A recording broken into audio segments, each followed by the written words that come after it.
Mike pa yung ano, namaraso na. Ay na. Alam mo yung Mickey Mouse? Plastic na lang.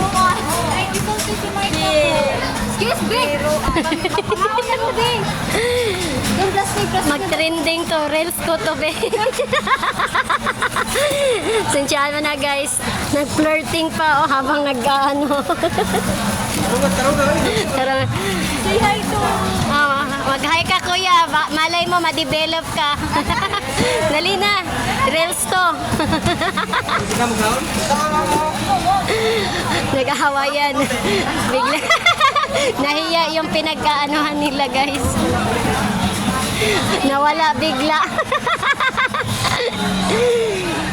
Ano ba to? Nagtatrabaho o nagpe-flirting?